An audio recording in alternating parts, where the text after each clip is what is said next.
So it's been a couple days, guys. I've been helping out my neighbor with her shed. It's finished at this point. She's still got the little. She's got a slanted roof like this, so she's got those little triangle pieces that connect to the roof and the rest of the building itself. So she's got to put those on for the sides, but I'm not really sure what her plan is to do with that. I feel like it's important to do that, considering wind exposure, rain exposure, and everything else that comes with that. But she's working on that. I imagine at some point she'll figure out what she wants to do.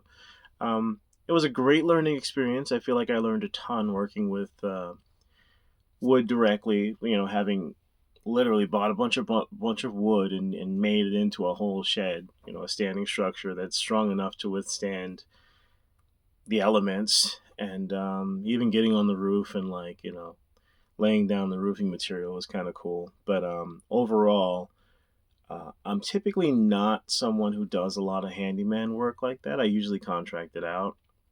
I've always worked in offices. I've always had office positions. So that's not to say I'm not handy. Like, I've always been able to build and fix things on my own with very little effort. It's just never a path that I've chosen. So coming out here and having to do everything literally from the land on up is a different experience for me that I'm excited about and looking forward to. But having done that with her, um, and going through the process from the base material to the wood to every little piece of it, had me wondering if I want to do that same thing for myself or if I want to just buy something, because obviously buying something's a lot easier. But I'm not sure, because at the end of the day, even when you're buying something, you still have the finishing touches. Even if it came with insulation or even running wires, there's still going to be things that you still have to come out of pocket for to purchase. So I'm not quite sure what it's going to look like. I'm kind of waiting to see what her whole tally runs up to by the time she completely finishes this shed, because that'll give me a better idea of exactly what the cost is going to be building versus buying, and from there I'll be able to make a lot more sense over what my decision is going to be.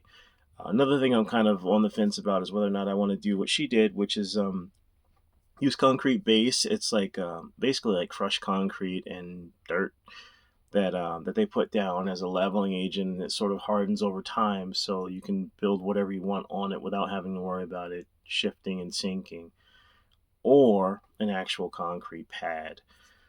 The idea of a concrete pad just makes more sense to me in terms of anchoring something down with the winds that we get out here. And I feel like that might be a cleaner way to go. Also, as it is, we're in a desert, so there's plenty of dust and dirt. I'm not really all that thrilled about the idea of bringing more dust and dirt, to set a building on. So, working through that decision, and in the coming weeks, I will have made a decision, hopefully, and get that project off the ground too. So stay tuned. Thank you guys for giving me a little bit of your time today. Don't forget to like and subscribe below, and we'll see you soon.